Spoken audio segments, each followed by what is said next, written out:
उस चिंतन और मनन का एसेंस जो हमें कॉन्स्टिट्यूशन में उस पर उन्होंने डेलिब्रेट किया और यह संविधान हम सब इसके लिए देश हमेशा उनके प्रति कृतज्ञ है और हमेशा याद रखेगा कि किस तरीके से कॉन्स्टिट्यूएंट असेंबली ने डेलिब्रेट करके हमारे कॉन्स्टिट्यूशन को एक शेप दिया। हम 2 वर्ष पहले आजादी का अमृत महोत्सव मना रहे थे।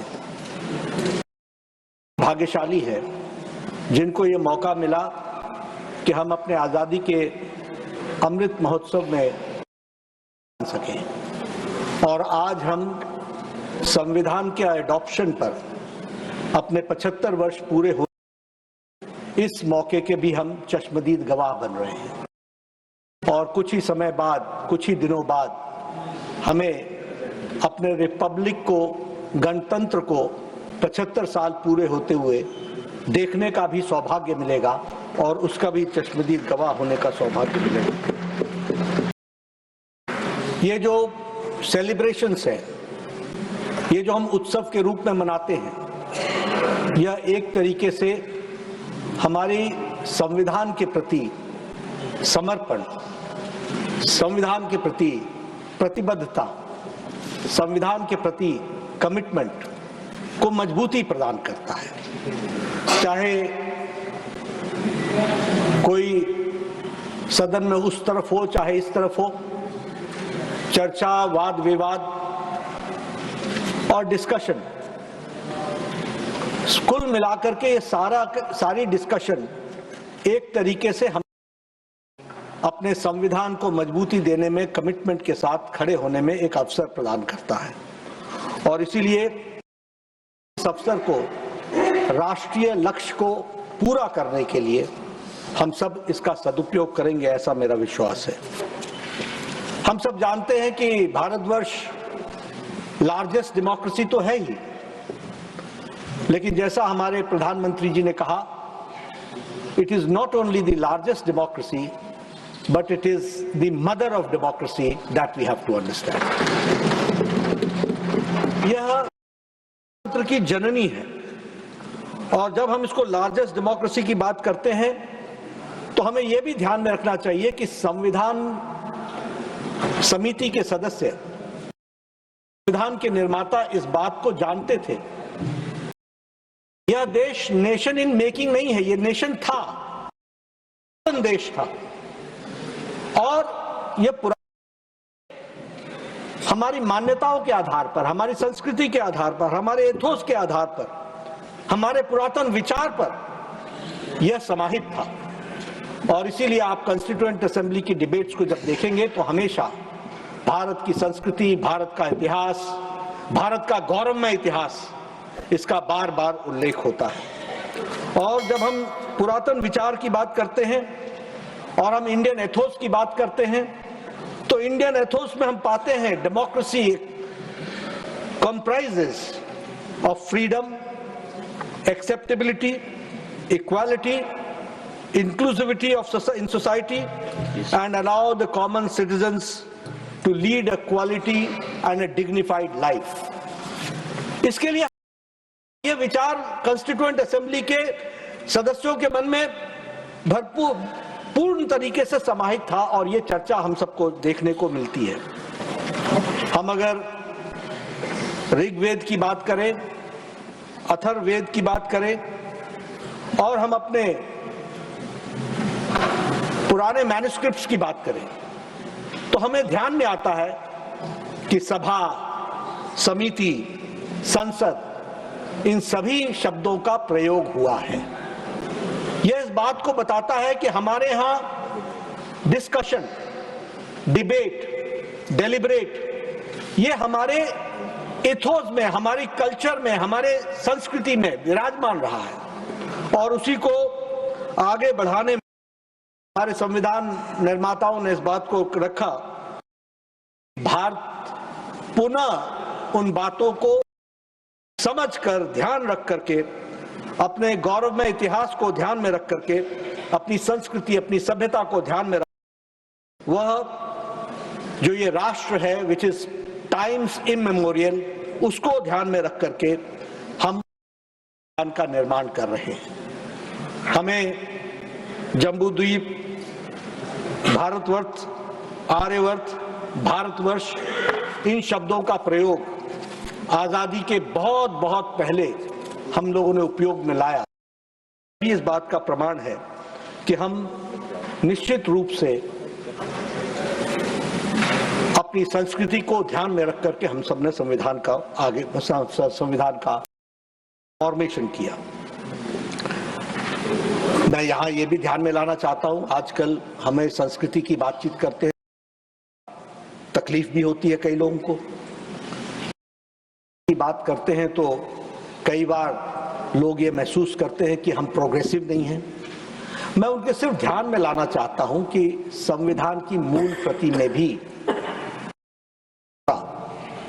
कि गुफाओं का उसमें छाप, उसमें हम सबको कमल है और कमल इस बात को प्रतिबिंबित करता है, कमल इस बात को प्रतिलक्षित करता है कि हम कीचड़ में से, दलदल में से निकल करके आजादी की लड़ाई लड़ करके हम नए सुबह के साथ खड़े होने के लिए तैयार हैं और नए संविधान के साथ खड़े होने के लिए। और इसलिए हमारा संविधान भी हमको उस कमल से ये प्रेरणा देता है कि तमाम मुसीबतों के बावजूद हम प्रजातंत्र को मजबूत करने में कोई कसर नहीं छोड़ेंगे, इस कमिटमेंट के साथ खड़े होते हैं। अगर मैं पिछले 75 साल की जर्नी, यात्रा की चर्चा करूं तो मैं इतना जरूर कहना चाहूंगा, जिसका उल्लेख आदरणीय वित्त मंत्री जी ने डिबेट को प्रारंभ करते हुए कहा और उन्होंने उद्धृत किया, बाबा साहब अंबेडकर जी को उद्धृत किया और उन्होंने बाबा साहब अंबेडकर के शब्दों में उसको कहा और उससे पता चलता है कि बाबा साहब अंबेडकर कितने दूरदर्शी थे और कितनी दूरदृष्टि उनकी थी। How far sighted he was and what he said was, I repeat, madam Sitharaman ji has elaborated it, but however good the constitution may be, it is sure to turn out bad because those who are called to work it happen to be a bad lot.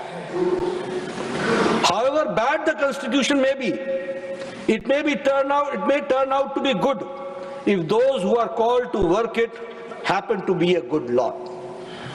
मैं इसको इसलिए उद्धृत कर रहा हूं क्योंकि मेरे वक्तव्य में ये गुड बार बार आने वाला है। That we have to understand. संविधान को बहुत गहराई से हमारे संविधान निर्माताओं ने रखा था, लेकिन संविधान के साथ छेड़छाड़ करना यह भी बैड लॉट ने शुरू से ही ठान ली थी। और वह जब बैड लॉट ने ठानी, मैं जर्नी की बात कर रहा हूं, यात्रा की बात कर रहा हूं, मेरा मानना है there are objective decisions, we get right answers, we get good results, but when there are subjective decisions we get bad lot, we get bad answers, we get wrong answers। और इस बात को हमको समझ, आप देखिए देश को जोड़ने का काम आदरणीय सरदार पटेल जी, भारत के होम मिनिस्टर, उनको दिया गया और ये मैं गौरव के साथ कह सकता हूं, मुझे बहुत खुशी हुई। बहुत समय बाद मैंने कांग्रेस के तरफ से भी सरदार पटेल का नाम सुना, बहुत दिनों बाद,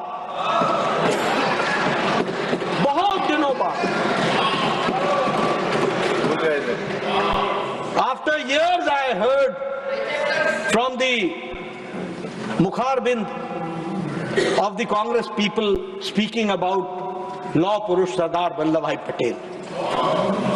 उन्होंने 562 रियासतों को जोड़ा, 562,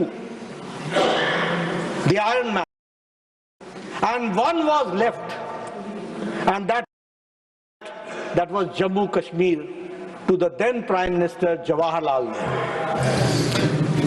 माननीय Nadda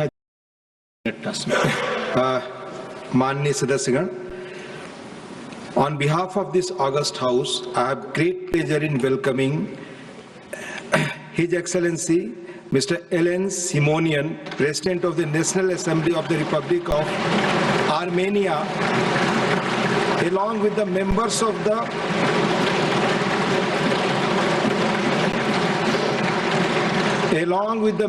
of the parliamentary delegation who are on a visit to India as our honored guest. The delegation arrived in Delhi. Honorable members, the delegation arrived in Delhi from Armenia on Monday, 16 December 2024. They are now seated in the special box. Besides Delhi, they will also visit Jaipur and Agra before their departure from India. We wish them a pleasant and fruitful stay in our country.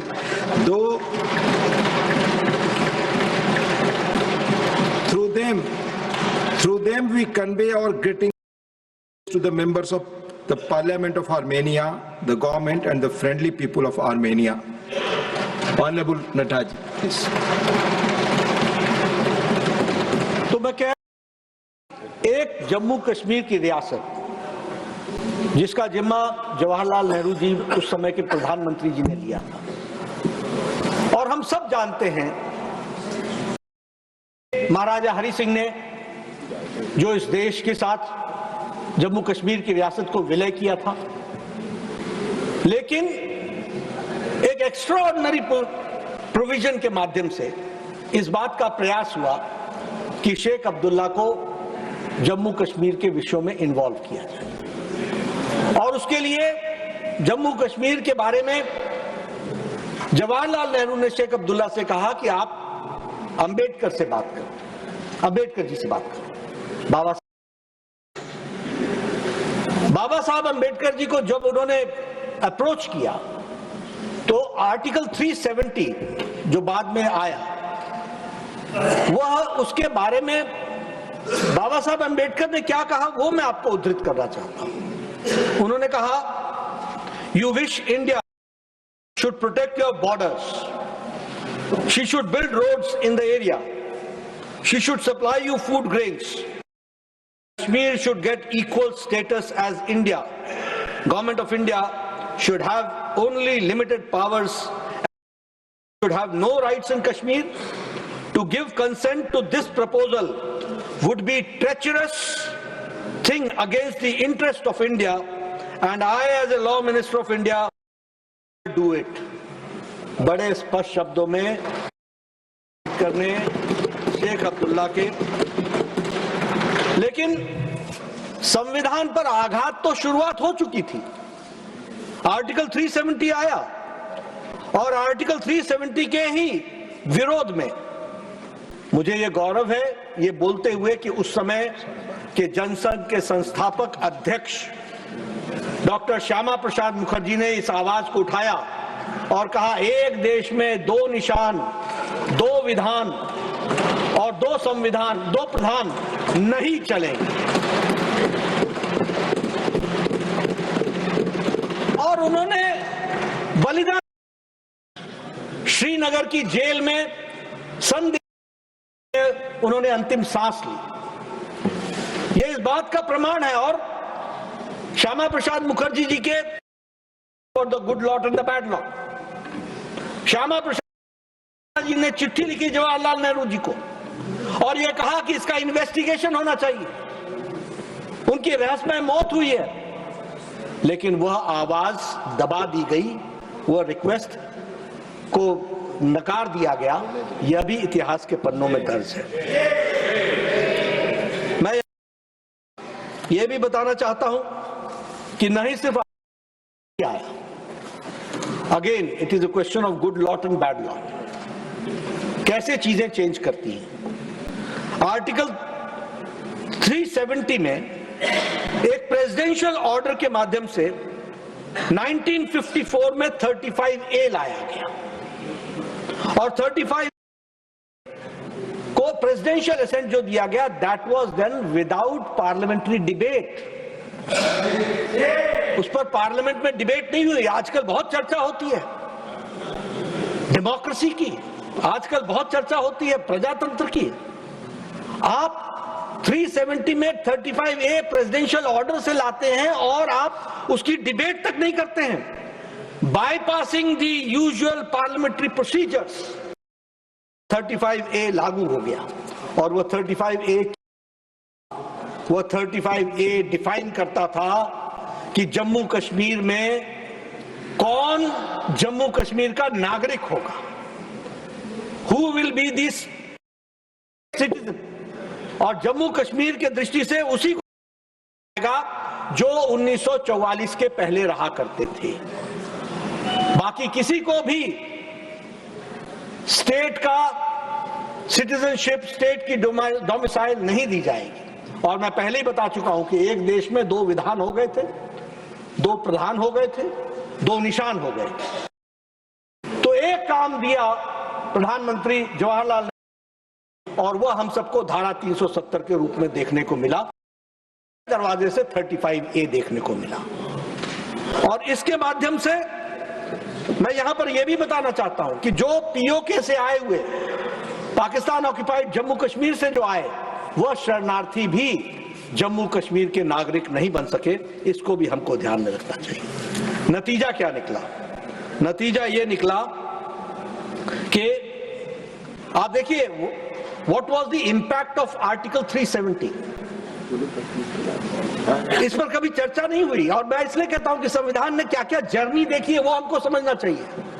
106 laws passed by the Indian Parliament were not applicable in Jammu and Kashmir. 106 laws passed by the Parliament of India were not applicable in Jammu Kashmir, which includes Prevention of the Atrocities Act, Human Rights Act. Atrocities of Human Rights वो भी included नहीं था। आपको जानकर के आश्चर्य होगा कि POCSO was not implemented in Jammu Kashmir. Prevention of children from sexual abuse.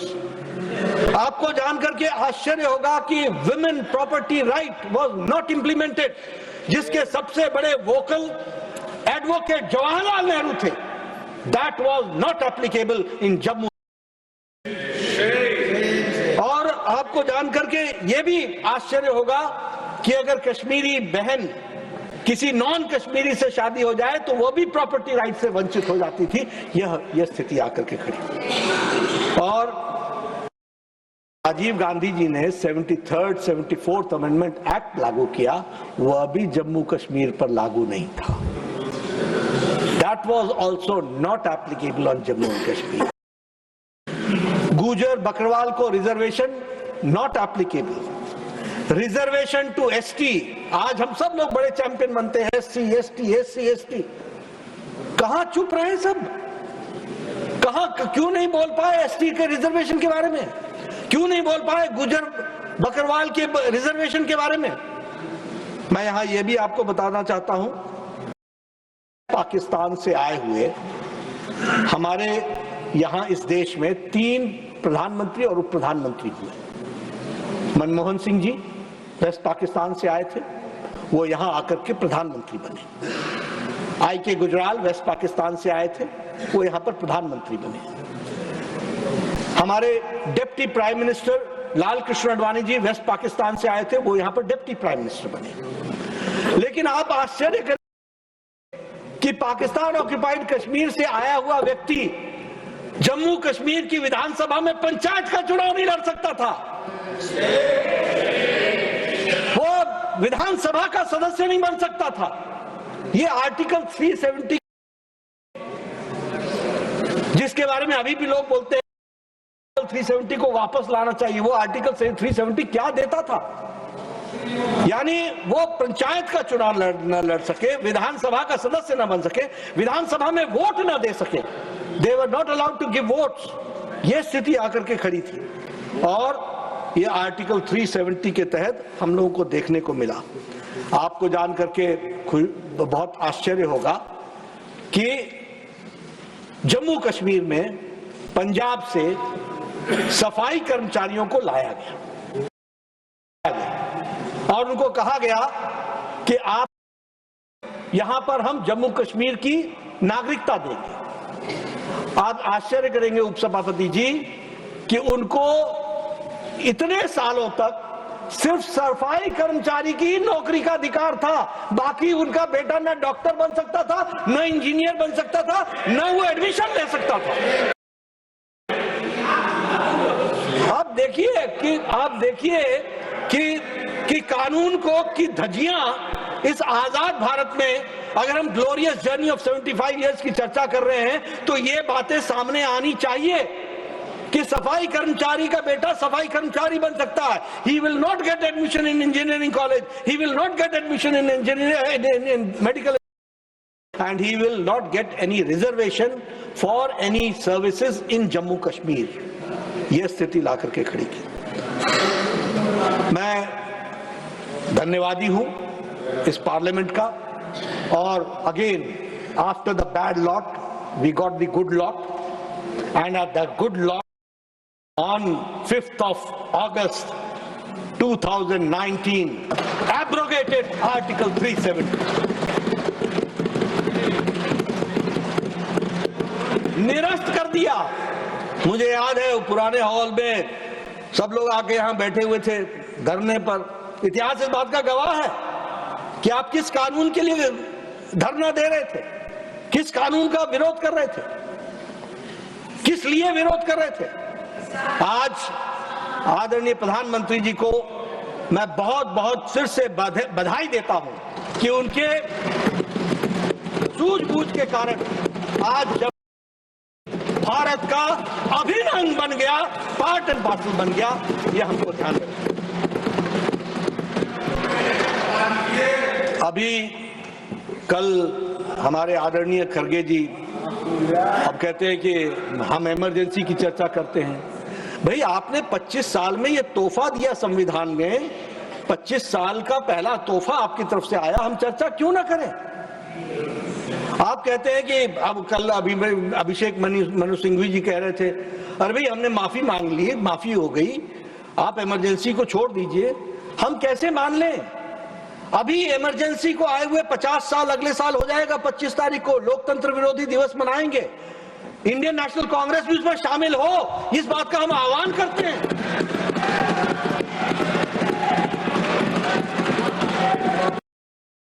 50 साल हम इमरजेंसी के प्रजातंत्र का गला घोटने का कुत्सित प्रयास हुआ।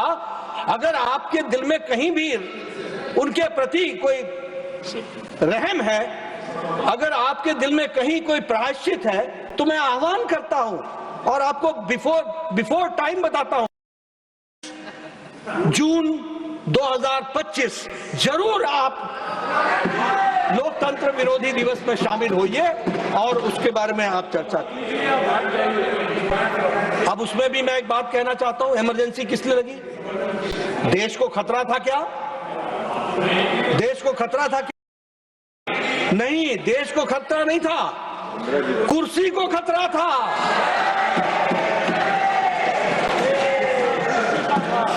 किस्सा कुर्सी का था, कुर्सी को खतरा था, और इसके चलते सारा देश अंधकार में डाल दिया गया। 25 जून 1975 को प्रेसिडेंशियल असेंट के द्वारा 52 ऑफ द कॉन्स्टिट्यूशन में इंटरनल डिस्टर्बेंस बताते हुए राइट्स को 19 और 21 आर्टिकल को और उसमें लगभग से ज्यादा लोग नीसा और डीआईआर में बंदी हुए 22 महीने के लिए, 1 लाख से ज्यादा। और मुझे यह गौरव के साथ कहना होता कि उस समय के जनसंघ और उस समय के आरएसएस के लोग, उसमें कम से कम 75,000 से ज्यादा हमारे लोग थे जो जिनको बंदी बनाया। प्रजातंत्र की रक्षा के लिए हम सब लोगों ने अपने आप को आत्मसात करते हुए, और मैं यहां यह भी बताना चाहता हूं कि जहां 1 लाख से ज्यादा लोगों को मीसा और डीआईआर में बंद किया गया, अब देखिए, ये जर्नी में बातें आती हैं तो ध्यान में रहती है। मनोज जी बैठे हैं, हमारी मीसा भारती जी पहले सदस्य रही हैं यहाँ की, आजकल लोकसभा की सदस्य हैं। आप लोगों को मालूम नहीं होगा, उनका नाम मीसा।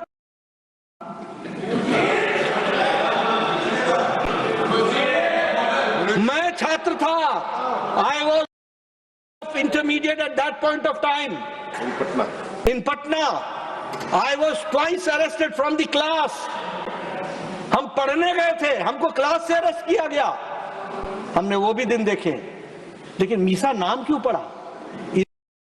लालू जी जब मीसा बहन पैदा हुई तो वो जेल में थे, मीसा में बंद थे, maintenance of internal security act में बंद थे। आज ठीक है, साथ साथ है, समय का फेर है, ये भी ग्लोरियस जर्नी का पार्ट है।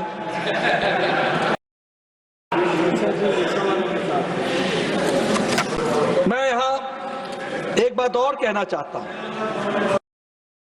इस बात की भी बड़ी चर्चा होती है कि गला घोटा जा रहा है। कल गोदी मीडिया कह दिया गया, कल और कुछ कह दिया गया। अरे आपको मालूम नहीं है मीडिया का तपस्या?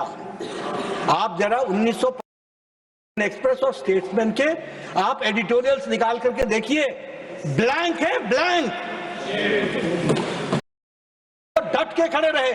आज हम भूल नहीं सकते स्वर्गीय रामनाथ गोयनका जी को, जिन्होंने इंदिरा गांधी जी को कहा था कि लोटा लेकर के आया था, लोटा लेकर के चला जाऊंगा, प्रजातंत्र की रक्षा के लिए अपना जीवन सर्वस्व करता।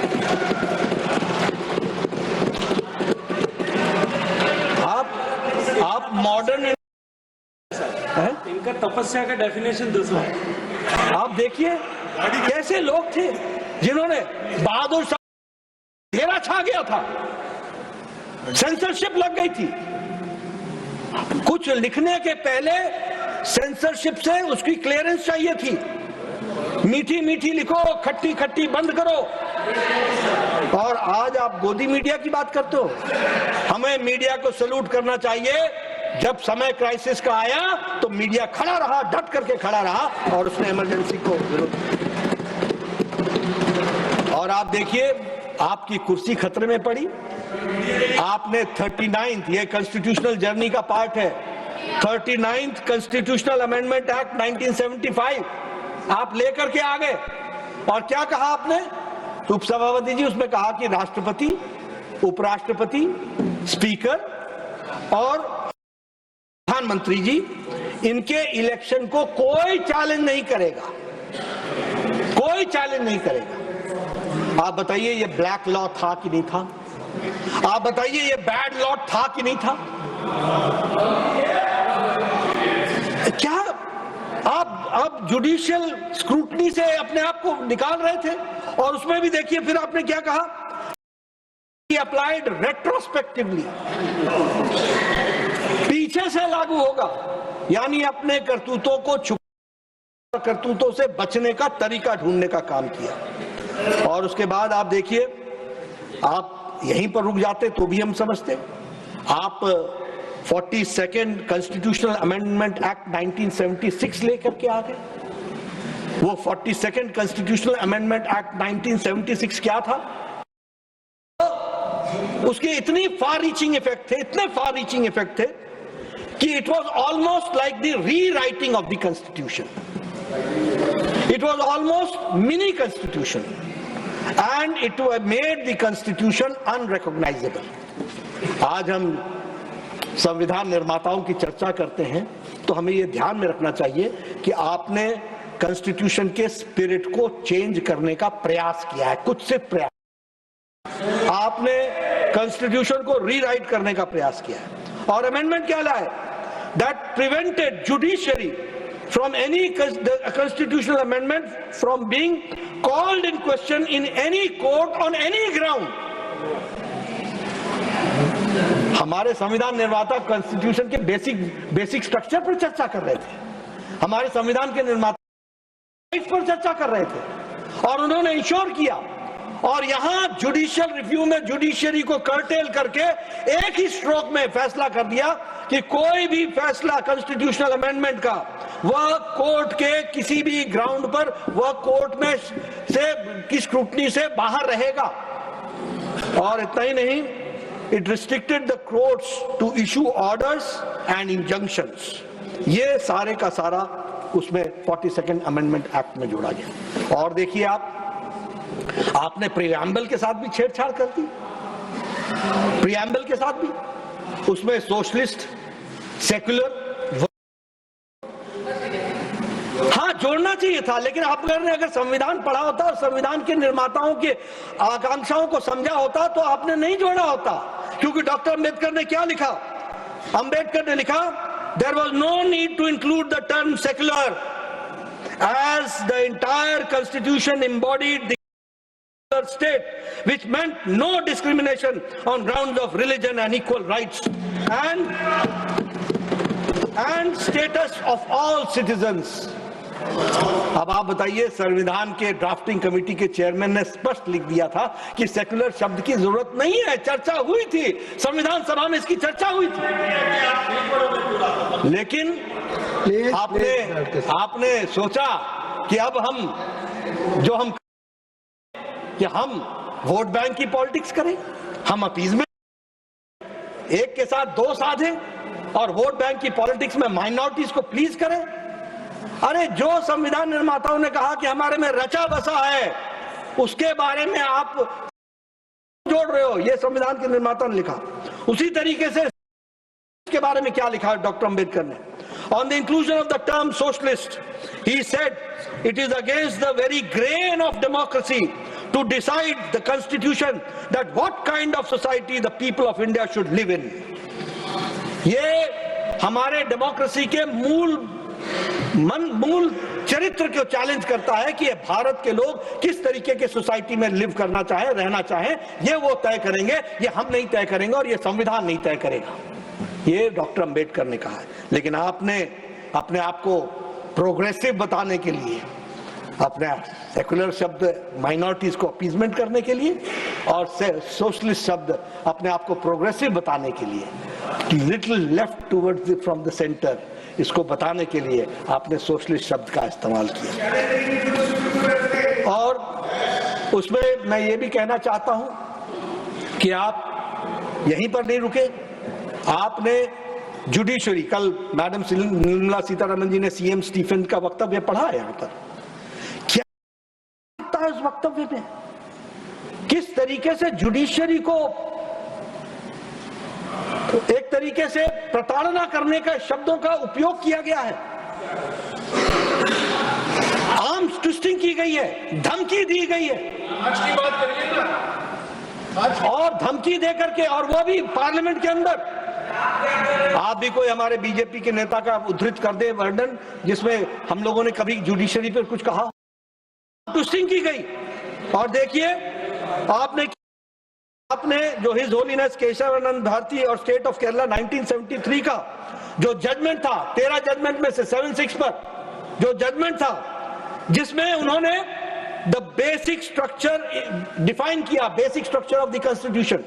और basic structure of the constitution में उन्होंने कहा the supremacy of the constitution is the basic structure, the rule of law, the separation of powers and the independence of judiciary and the fundamental rights, ये basic structure है, इनके साथ छेड़छाड़ नहीं की जा सकती है। उन्होंने संविधान की रक्षा तो कर ली, जिन जजेस ने फैसला दिया उन्होंने संविधान की रक्षा कर ली, लेकिन इतिहास इस बात का गवाह है कि वो अपनी रक्षा नहीं कर पाए। आपको मालूम होगा कि जब doctrine of basic structure, safeguard against the arbitrary amendments, particularly relevant during emergency, ऐसी बातों को ध्यान में जब रखा गया तो 3 सीनियर मोस्ट जजेस of Supreme Court, justice JM Shelat, justice और justice A.N. Grover, who had upheld the basic structure, उनको सुपरसीड करके A.M. रे को चीफ जस्टिस ऑफ इंडिया बनाया गया, एक नया कीर्तिमान स्थापित किया गया। वही भाषण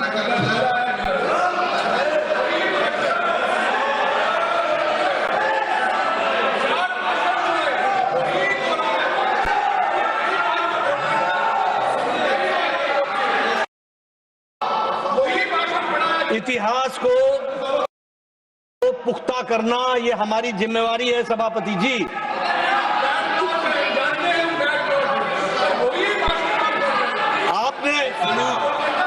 आपने माना, बहुत बड़ी बात है, आपने स्टेडियम जबलपुर वर्सेस शिवकांत शुक्ला के केस में, जिसमें यह फैसला किया गया कि एचआर खन्ना ने डाइसेंटिंग नोट दिया और उन्होंने कहा कि लाइफ, राइट टू लाइफ और प्रॉपर्टी, इसको फंडामेंटल राइट्स माना जाता है और यह इमरजेंसी में कर्टेल नहीं होगा।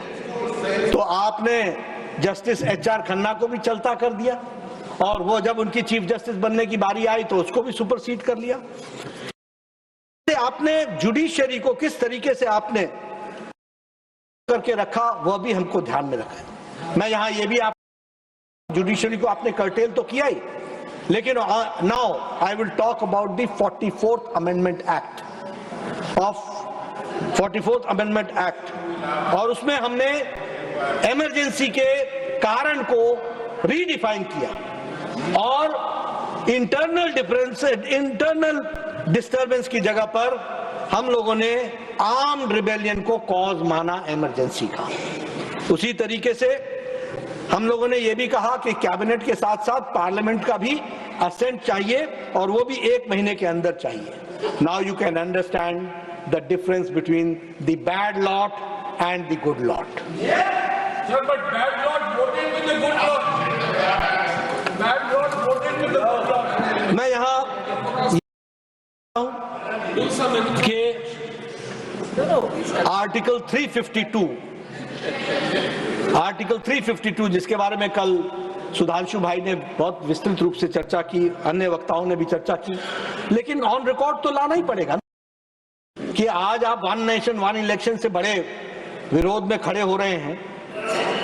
ये आपके कारण वन नेशन वन इलेक्शन लाना पड़ रहा है, क्योंकि आपने जो 1952 से 1967 तक वन नेशन वन इलेक्शन था उसको आपने आर्टिफिशियल लगा करके स्टेट्स को बारंबार चुनी हुई सरकारों को गिरा करके आपने कई राज्यों में अलग अलग चुनाव की परिस्थिति ला करके खड़ी कर। Article 356. I'm sorry. I stand corrected. Article 356. Now, Article 356 have been used 90 times. Nehru ji used 8 times. Indira Gandhi ji used 50 times, half a century. Rajiv Gandhi ji used 9 times. Manmohan Singh used 10 times. आप बताइए, संविधान की glorious journey में ये बातें आनी चाहिए कि नहीं आनी चाहिए कि आपने किस तरीके से चुनी हुई सरकारों को एक बार नहीं बारंबार गिराया और देश को हर तरीके से काम किया।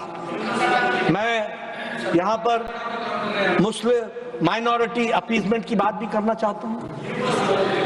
जब मैं माइनॉरिटी अपीजमेंट की बात करना चाहता हूं तो मैं याद दिलाना चाहता हूं कि आप लोगों ने उस समय चर्चा में राजीव गांधी जी के बारे में कहा था ये 21वीं शताब्दी, progressive thought process, progressive. Supreme court ने शाहबानो के केस में फैसला दिया।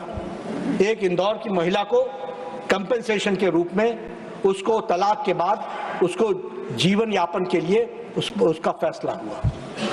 आपने उस समय के मुस्लिम क्लर्जी के और उनके दबाव में आकर के आपने शाहबानो केस के फैसले को, सुप्रीम कोर्ट के फैसले को निरस्त करने के लिए किया है और पार्लियामेंट में आप अमेंडमेंट लेकर के आए जिसमें आपने राजीव गांधी जी के नेतृत्व में अपीजमेंट को ध्यान में रख करके, वोट बैंक की पॉलिटिक्स को ध्यान में रख करके यह फैसला लिया गया।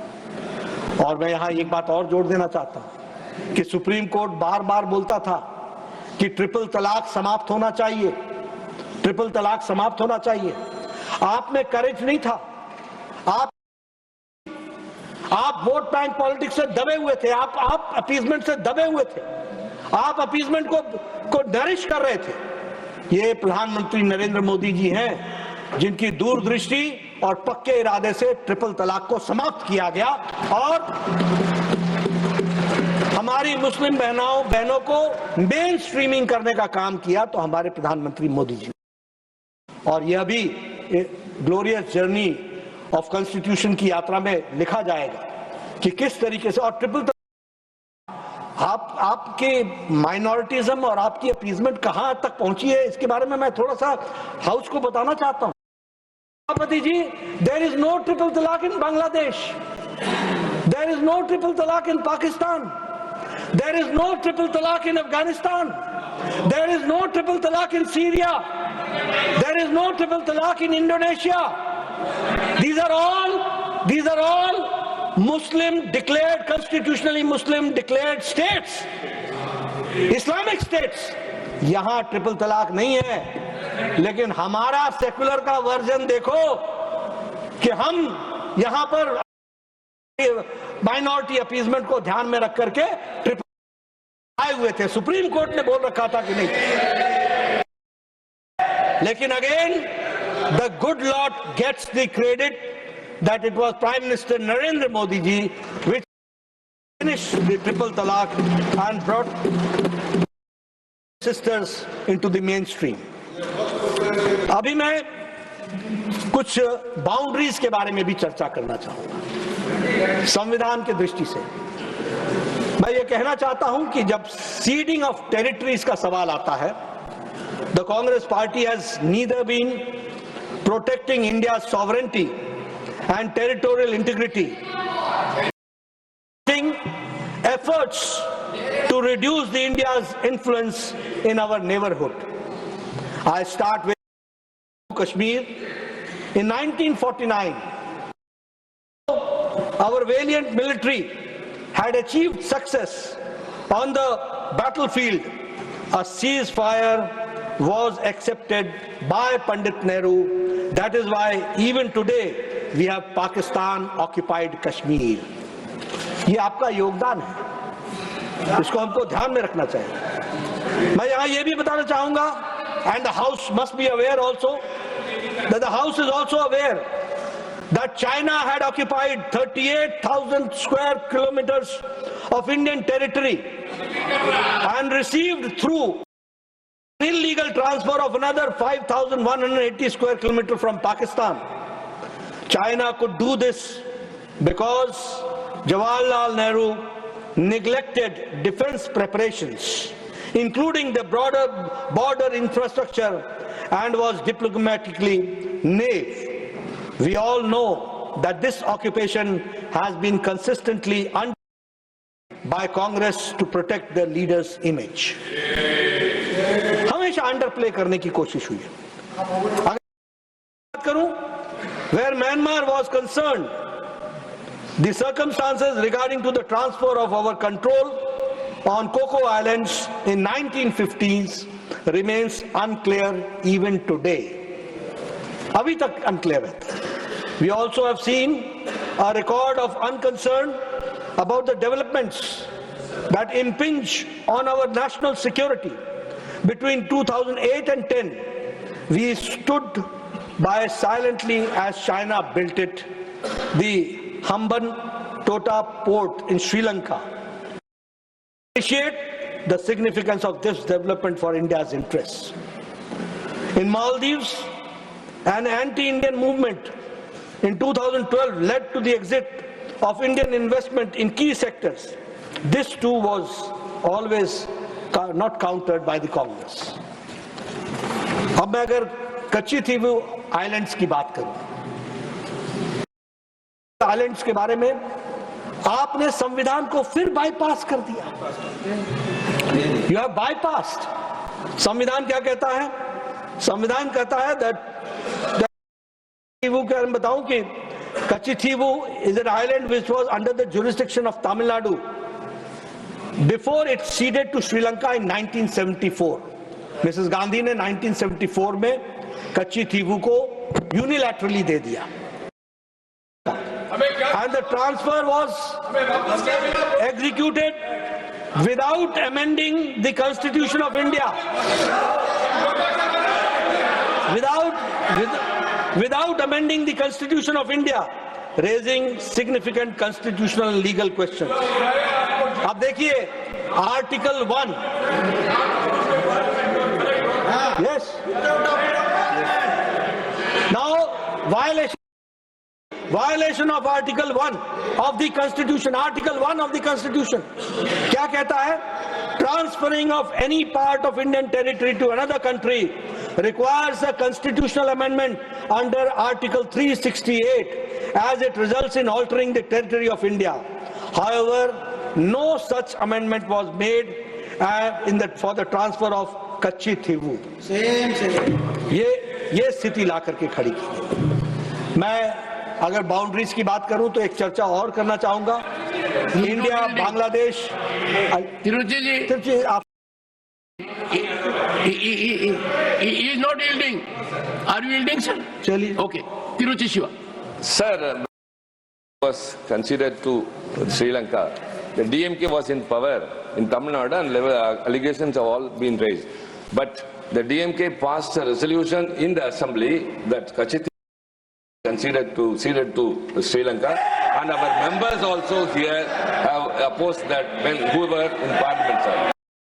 Not be charged at any point of time that we were only silent spectators. Honorable Leader of the House.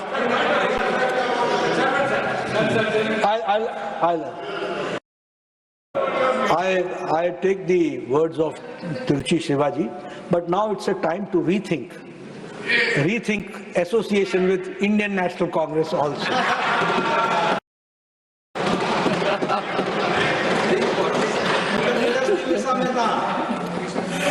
I'm talking about land boundaries agreement with Bangladesh. India and Bangladesh land boundary agreement was signed on 16th May 1974 between to resolve the long-standing border issues. अब मैं इसमें एक बात बताना चाहता हूं कि that needed the ratification. From 1974 till 2015 there was no ratification. कोई ratification नहीं हुआ. और प्राइम मिनिस्टर मोदी जी का कमिटमेंट, दो बातों का कमिटमेंट, एक कोऑपरेटिव फेडरलिज्म का और दूसरा समर्पण commitment for the constitution. That it was 15 that the government finalized the agreement and the international agreement of territorial changes was agreed upon and ratified by the parliament. जब मैं respect for federalism कहता हूं तो मोदी जी के नेतृत्व में had consultations with Assam, with Meghalaya, with West Bengal and सबकी consent लेने के बाद ऑर्डर का एग्रीमेंट हुआ and approximately 111 Indian enclaves in Bangladesh and 51 Bangladeshi enclaves in India, they were resettled and 50,000 population was brought under the agreement और उनको इससे सहायता मिली. तो आप देखिए, bad lot 1974, good lot 2015 when the agreement is done and ratified. अब मैं ज्यादा नहीं बोलना चाहता, लेकिन ये बात भी तो सच्ची है ना कि आप तो असम को एक तरीके से आप दे चुके थे. Jawaharlal heart goes with the people of Assam गया था. आज आप डेमोक्रेसी के चैंपियन बनते हैं, अच्छी बात है, देर आए दुरुस्त आए, लेकिन आप और अगर उस समय बोरदोलोई साहब नहीं होते और अगर श्यामा प्रसाद मुखर्जी नहीं होते तो शायद यह भी हम सबको देखना संभव नहीं होता. और मैं एक चर्चा और करना चाहूंगा, वो चर्चा मैं रिजर्वेशन की करना चाहूंगा. और रिजर्वेशन की 2-3 बातों की चर्चा की. एक रिजर्वेशन फॉर बैकवर्ड्स, एक reservation for minorities, religious minorities. ये दो तो हैं ही रिजर्वेशन. अब मैं आपका बाबा साहब अंबेडकर के साथ कैसा संबंध था ये हम सब लोग जानते हैं, दुनिया जहान को मालूम है, मैं उस पर बहुत चर्चा नहीं करूंगा. आपने एक बार नहीं बारंबार उनको चुनाव में किस तरीके से वो वेस्ट बंगाल से कॉन्स्टिट्यूएंट असेंबली में आए, वो भी आप हम सबके ध्यान में है। आप किसको चेयरमैन बनाना चाहते थे कॉन्स्टिट्यूएंट असेंबली का, और कैसे गांधी जी ने हस्तक्षेप किया तो कॉन्स्टिट्यूएंट असेंबली के chairman.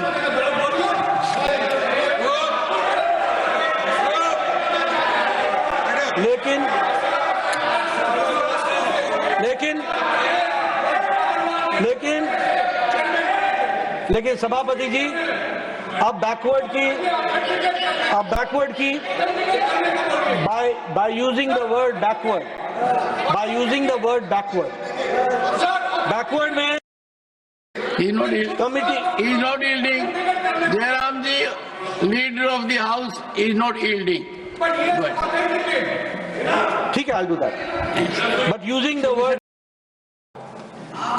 word backward. Nothing will go on record. Who are you?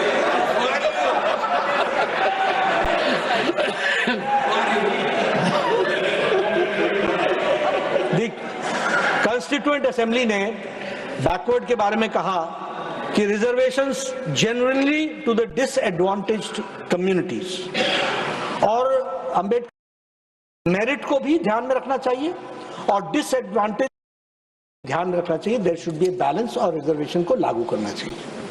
अब नेहरू जी के व्यूज क्या थे, मैं ऑथेंटिकेट कर दूंगा। नेहरू जी के व्यूज क्या थे, जो उन्होंने लेटर लिखा चीफ मिनिस्टर्स को 27 जून 1961, पंडित नेहरू ने लिखा, I have referred above the end to getting out of our traditional ruts, reservation को ट्रेडिशनल रट्स,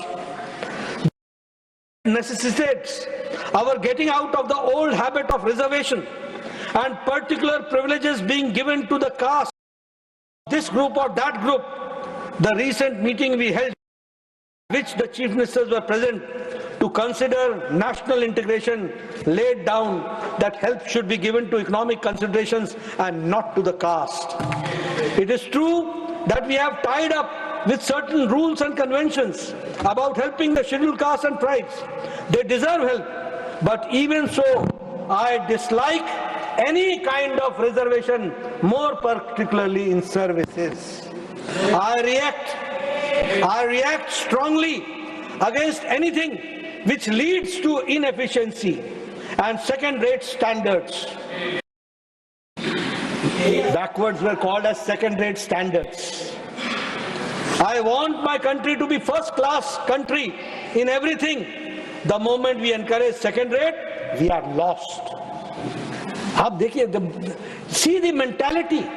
आप इसमें से मानसिकता को आप देखिए, भाषा मानसिकता के बारे में बता रही है, और ये ग्लोरियस जर्नी ऑफ कॉन्स्टिट्यूशन को जानना चाहिए कि संविधान में के सभा में जो लोग थे और जिन लोगों ने बाद में at the helm of affairs देश को चलाया, उनके मन में रिजर्वेशन के प्रति क्या भावना थी, वो इससे प्रतिलक्षित होता है। But if we go for reservation on caste basis, we swamp the bright and the able people and remain second rate and third rate.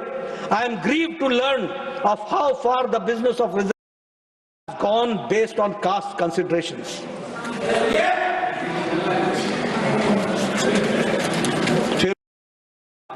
Shrimati Indira Gandhi ji ने तो नारा ही लगा दिया, न जात पर न।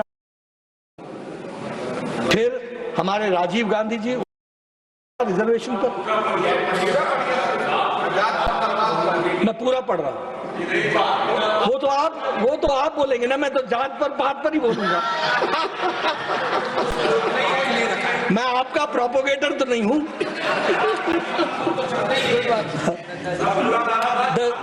राजीव गांधी ने कहा द सेकंड पॉइंट, स्वर्गीय राजीव गांधी ने कहा the second point which we must be a part and goal is casteless society. The constitution very clearly differentiates between scheduled castes and why did our constitution make us make this distinction? Something in their mind. Why have we lost the distinction today? I agree with you. The reality is that caste count in this country. I don't disagree with that. But what is our goal? Is our goal casteless society?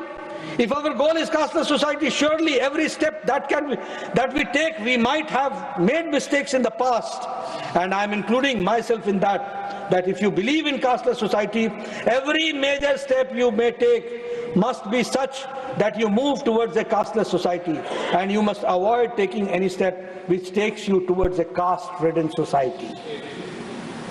आजकल उनके सुपुत्र बहुत संविधान की किताब को लेकर के और आरक्षण और जाति जाति जाति, ये हृदय परिवर्तन कब हुआ? परिवर्तन हुआ या वोट परिवर्तन के कारण हृदय परिवर्तन हुआ? ये इसका उत्तर चाहिए।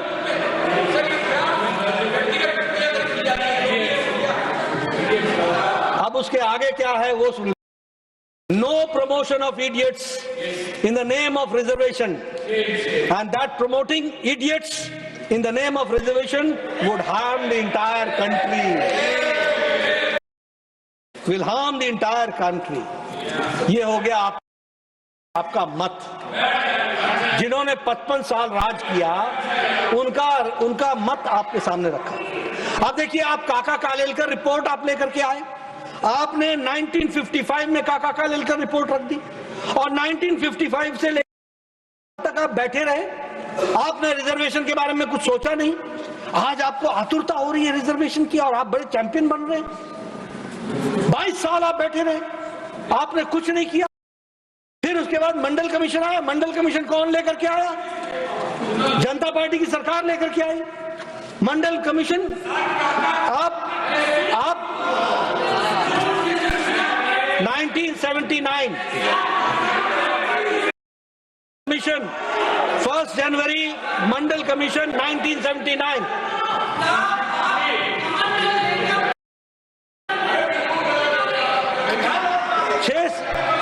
छह सितंबर और 6 सितंबर को जी ने मंडल कमीशन को तथ्यात्मक त्रुटियां का हवाला देते हुए, रिपोर्ट को अधूरा बताते हुए मंडल आयोग को क्रियान्वयन करने का विरोध किया। राजीव गांधी कॉल्ड मंडल कमीशन। आजकल आप मनोज जी जरा ध्यान रखिए, Rajiv Gandhi called Mandal 1 man's obstinacy.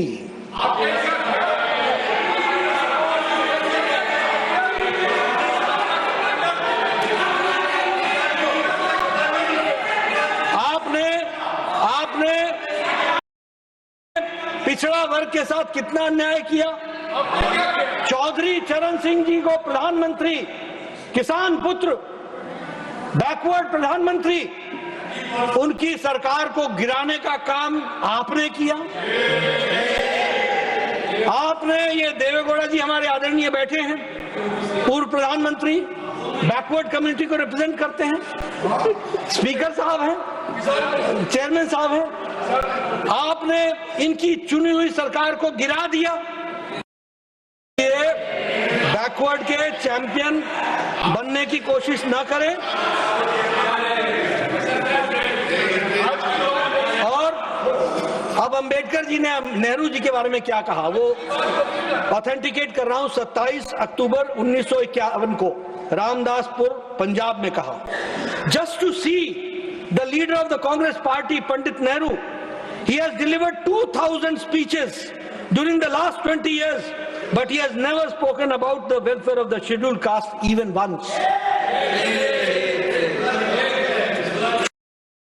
You can judge what sympathy the Congress party can have for our people when its leader Nehru is so adamant.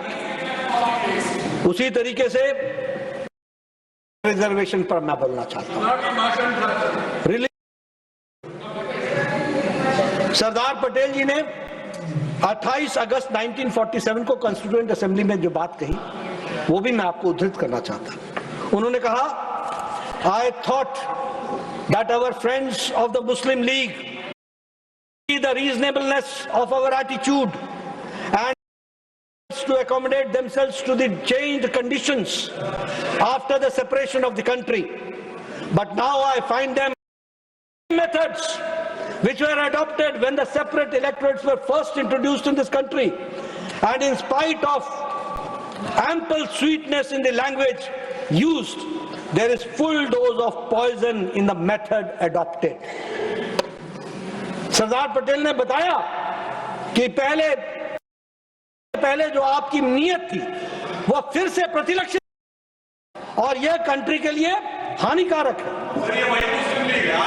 और बाबा साहब अंबेडकर ने रिलीजियस रिजर्वेशन पर साफ कहा कि अंबेडकर ने कहा धर्म के आधार पर रिजर्वेशन नहीं होना चाहिए। लेकिन अब आप जाइए, अब गुड लॉट और बैड लॉट चोर चोरी से जाए, हेरा फेरी से ना जाए। अब क्या चोरी कर रहे हैं? आपने आंध्र प्रदेश में, आपने तेलंगाना में, आपने बैकवर्ड कास्ट में आपने 4% का रिजर्वेशन देने का प्रयास किया और जब स्ट्रक डाउन कर दिया तो आपकी सरकार ये सर्कुलर लेकर के आ गई गवर्नमेंट ऑफ इंडिया की डीओपीटी की कि 27% में 4.5% हमारे माइनॉरिटीज को, मुस्लिम माइनॉरिटीज को जोड़ो। इस बात को, ये भी सुप्रीम कोर्ट ने इसको क्वेश्चन कर, लेकिन आप नहीं बाजा। आपने जो आज संविधान के निर्माताओं के बारे में चर्चा कर रहे हैं, संविधान के निर्माताओं ने स्पष्ट रूप में डिस्कशन करके, मंथन करके, चिंतन करके यह तय कर दिया कि रिलीजन के आधार पर आरक्षण, रिजर्वेशन नहीं होगा। It is written. और मैं चाहूंगा कि इस पर बहस हो, देश को जानना चाहिए किस तरीके से संविधान के मूल बात तोड़कर अपीसमेंट की पॉलिटिक्स को आगे बढ़ाने का प्रयास कर रहे हैं। इस बात को ध्यान में रखना चाहिए।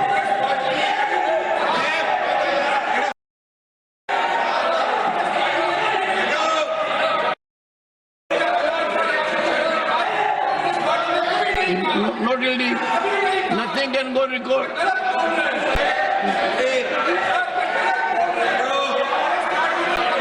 Nothing will go on record. सभापति जी, ये मैं इसको टेबल पर रख देता हूं, ऑथेंटिकेट कर रहा हूं। ये ministry of personnel public grievances and pensions department office memorandum subject reservation to other backward classes in civil posts and services government of India sub quota for minority committees। ये आपका सर्कुलर है। और ये circular debt 22 दिसंबर 2011 और मनमोहन सिंह जी की सरकार थी। ये पिछले, और ये सुप्रीम कोर्ट ने क्वेश्चन किया, सुप्रीम कोर्ट ने रोक